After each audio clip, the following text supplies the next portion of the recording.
આકાશવાણી ભુજ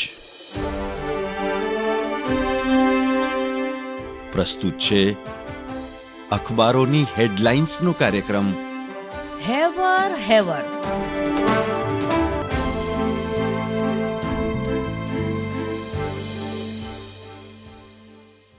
નમસ્કાર, હું મનોજ સોની. કચ્છ મિત્રની આજની હેડલાઇન છે કે ઇલેક્ટ્રિક વાહનો પર 5% ટેક્સ છૂટ. ગુજરાત સરકારનો નિર્ણય 31 માર્ચ 2026 સુધી ઇલેક્ટ્રિક વાહનો પર માત્ર 1% વેરો. કચ્છ મિત્રના અંદરના પાને સમાચાર છે કે ગુજરાતથી મસ્કત સહિત ગલ્ફના દેશોમાં સીધી વિમાની સેવા શરૂ કરવા રજૂઆત. સીધી ફ્લાઇટ ન હોવાથી મુંબઈ, આંધ્રપ્રદેશ કે કેરળથી થતો ફેરો.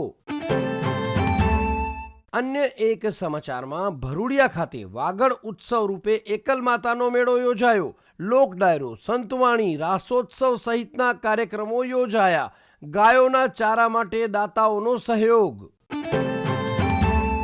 કચ્છ મિત્રના છેલ્લા પાને સમાચાર છે કે આજથી ભુજમાં કૃષિ ડેરી એક્સપો. નરમી કચ્છ મિત્ર આયોજિત અદાણી એગ્રોસેલ પ્રાયોજિત એક્સપોનું ઉદ્ઘાટન ગુજરાતના કૃષિ મંત્રી રાઘવજીભાઈ પટેલના હસ્તે થશે. કિસાનો પશુપાલકોને ઉમટી પડવા આહવાન.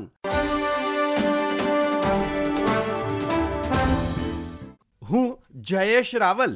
દિવ્ય ભાસ્કરના ભુજ ફ્રન્ટ પેજ પર હેડલાઇન છે, ભુજોડી બાદ દુધઈ હાઈવે પર ફ્લાયઓવર ચડવો પડશે.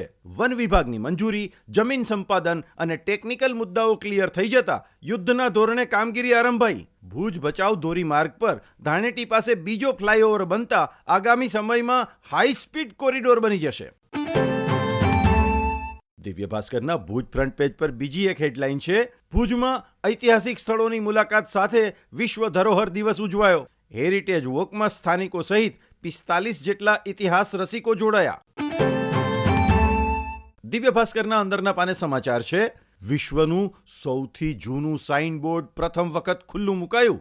ધોળાવીરામાંથી 10 અક્ષરોનું સાઇનબોર્ડ તાજેતરમાં રાષ્ટ્રપતિની મુલાકાત વખતે 23 વર્ષ બાદ જમીનમાંથી બહાર કઢાયું હતું. અનેક પ્રયત્નો બાદ પણ ઉત્તરી ગેટ પાસે મળેલા આ સાઇનબોર્ડની લિપિ હજુ ઉકેલાઈ નથી.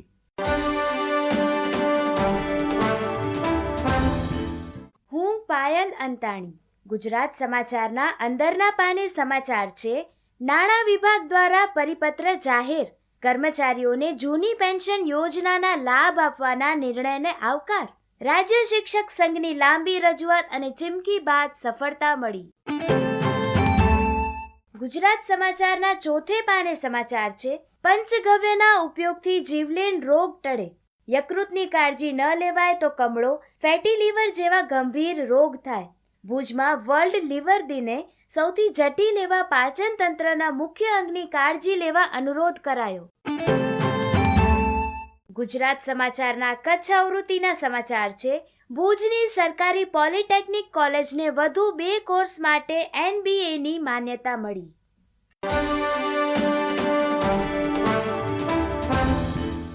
હું અમી કારિયા. સંદેશના ફ્રન્ટ પેજ પર હેડલાઇન છે, અમેરિકામાં 1000 વિદ્યાર્થીઓના વિઝા રદ.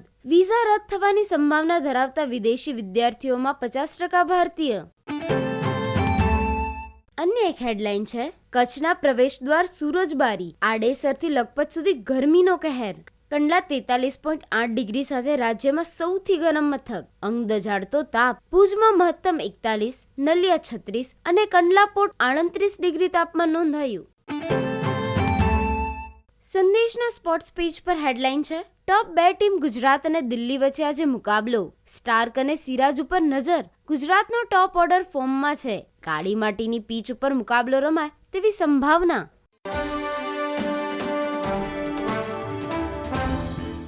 હું નીરજ મચ્છર. જસ્ટિસ BR ગવઈ દેશના 52માં ચીફ જસ્ટિસ બનશે. દિવ્ય ભાસ્કરના સમાચાર. ભારતના મુખ્ય ન્યાયાધીશ સંજીવ ખન્નાએ તેમના અનુગામી તરીકે જસ્ટિસ BR ગવઈના નામની સત્તાવાર ભલામણ કરી. તેમનું નામ કેન્દ્રીય કાયદા મંત્રાલયને મંજૂરી માટે મોકલવામાં આવ્યું. જસ્ટિસ ભૂષણ રામકૃષ્ણ ગવઈ ભારતના 52માં મુખ્ય ન્યાયાધીશ બનવા જઈ રહ્યા છે.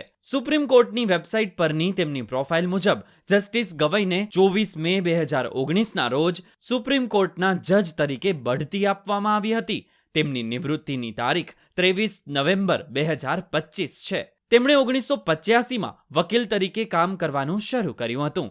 તે સમયે તેઓ મહારાષ્ટ્રના ભૂતપૂર્વ એડવોકેટ જનરલ અને બાદમાં મહારાષ્ટ્ર હાઈકોર્ટના ન્યાયાધીશ બેરિસ્ટર રાજા ભોંસલે સાથે કામ કરતા હતા. ગયા વર્ષે બી.આર. ગવઈએ બુલડોઝરની કાર્યવાહી પર પ્રશ્નો ઉઠાવ્યા હતા. બી.આર. ગવઈ 2019માં સુપ્રીમ કોર્ટમાં આવ્યા હતા અને હવે તેઓ CJI બનવા જઈ રહ્યા છે.